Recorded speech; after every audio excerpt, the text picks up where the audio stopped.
क्या आपने कभी ऐसा मंदिर देखा है जहां भगवान को बुलाने के लिए खास पुजारी उन्हें निमंत्रण देने जाते हैं? ना घंटा ना आरती, सिर्फ परंपरा का बुलावा। कहते हैं जब तक बुलावा न आ जाए भगवान बाहर नहीं आते। यह कोई कहानी नहीं, पुरी के जगन्नाथ मंदिर की सदियों पुरानी परंपरा है और इसकी जड़ें इतिहास के सबसे रहस्यमय अध्यायों में छुपी है। नमस्कार दोस्तों, आप देख रहे हिडन स्टोरीज ऑफ इंडिया और आज हम जानने वाले हैं जगन्नाथ पुरी मंदिर के बारे में, उसके रहस्य। यह परंपरा हर साल होती है रथ यात्रा से पहले, जब भगवान जगन्नाथ, बलभद्र और सुभद्रा बीमार माने जाते हैं। इस समय को कहा जाता है अनवसरा काल, जब भगवान विश्राम करते हैं और कोई दर्शन नहीं कर सकता। संपूर्ण मंदिर परिसर में एक रहस्यमय शांति छा जाती है। ऐसा लगता है जैसे पूरी सृष्टि भगवान की नींद का सम्मान कर रही हो।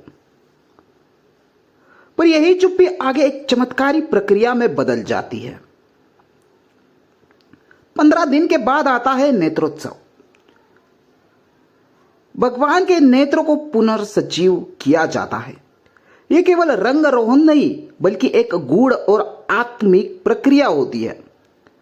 सेवक आंखों पर पट्टी बांधकर ही भगवान को रंगते हैं, ताकि वे सीधी उनकी आंखों में न देखें, क्योंकि मान्यता है कि भगवान की दृष्टि अत्यंत शक्तिशाली होती है।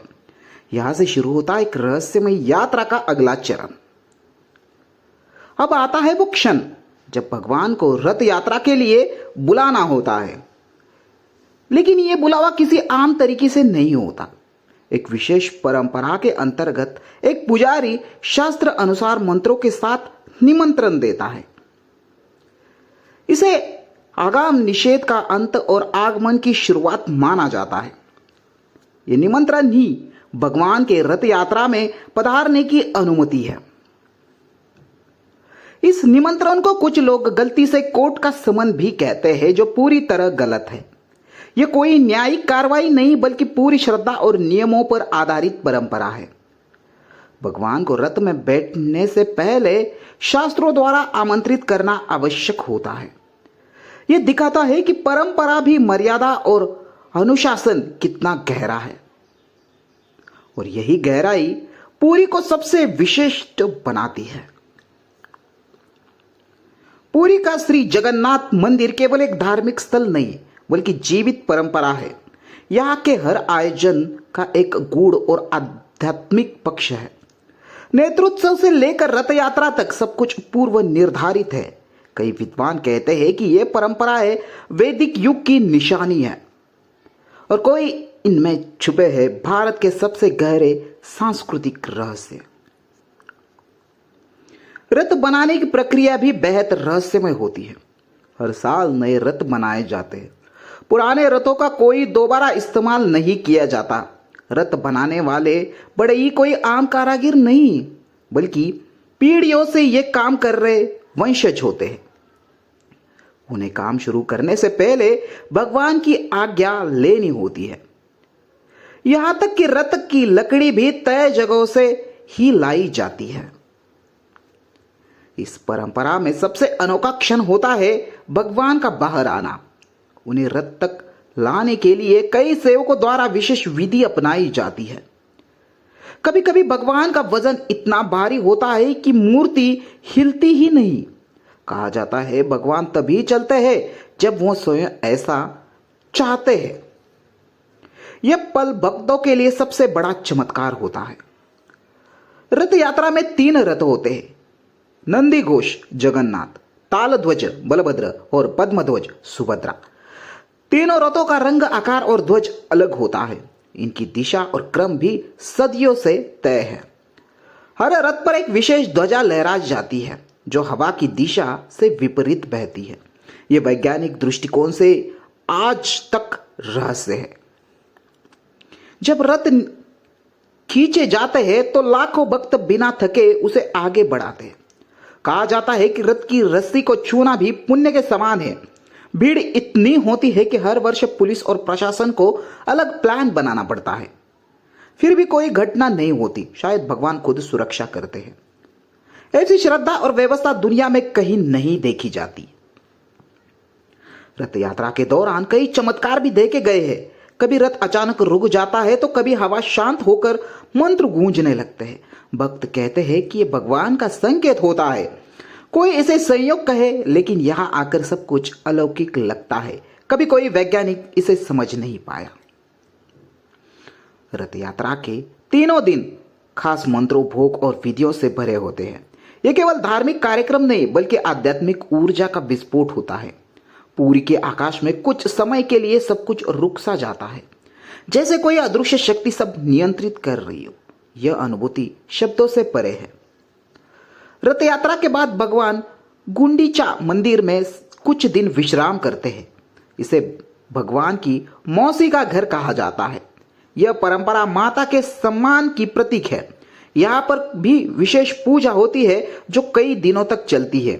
इसके बाद वापसी यात्रा होती है जिसे बहुड़ा यात्रा कहा जाता है। बहुड़ा यात्रा के दिन भी हजारों भक्त उमड़ पड़ते हैं।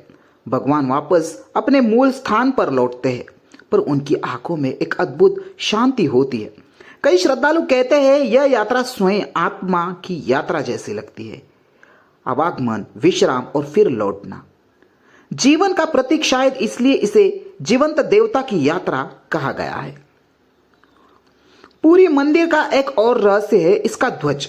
यह ध्वज हमेशा हवा के विपरीत दिशा में उड़ता है।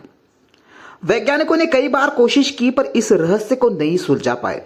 कहा जाता है कि यह भगवान की उपस्थिति का प्रतीक है, जो दिखाता है कि यहां नियम नहीं, सिर्फ ईश्वरीय इच्छा चलती है। पूरी मंदिर में एक सेवक परंपरा होती है जिन्हें दायित्व कहा जाता है। यह सेवक की भूमिका वंशानुगत और तय होती है।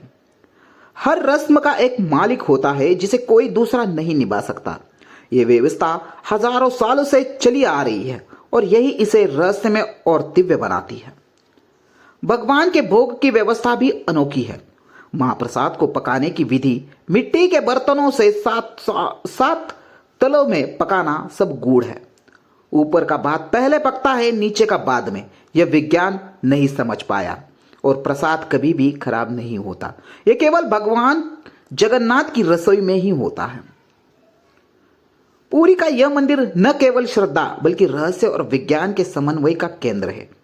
यह हर परंपरा, चाहे वो आमंत्रण की हो, रथ या ध्वज की, अद्भुत है।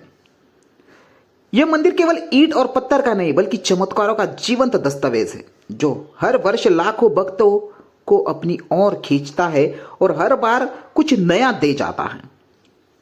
तो अगली बार जब कोई कहे कि भारत केवल परंपराओं का देश है, तो उसे पूरी ले जाइए, जहां परंपरा, विज्ञान और श्रद्धा का रहस्य सब एक साथ चलते हैं। जहां भगवान को बुलाना भी एक विज्ञान है, एक श्रद्धा है और एक अलौकिक अनुभव। और यह सब आज भी बिना रुके चल रहा है। पुरी की यह कहानी सिर्फ इतिहास नहीं, आज भी हर साल दोहराई जाती है, उसी श्रद्धा, उसी रहस्य के साथ। और यही है भारत की वो विरासत जो हर बार चौंकाती है और झुका देती है। ऐसे ही रहस्यमय और सच्ची कहानियों के लिए जुड़े रहिए हिडन स्टोरीज ऑफ इंडिया के साथ, जहां हर कहानी में छुपा है एक इतिहास, एक रहस्य और एक सच। तो आई होप आज का वीडियो आपको अच्छा लगा होगा। अच्छा लगा हो तो ये वीडियो अपने दोस्तों के साथ जरूर शेयर करें, कमेंट में अपनी राय जरूर बताएं और वीडियो को लाइक जरूर करें। तो दोस्तों, मिलते हैं अगले इतिहास से जुड़े रहस्य और टॉपिक के साथ। तब तक के लिए जय हिंद, जय भारत।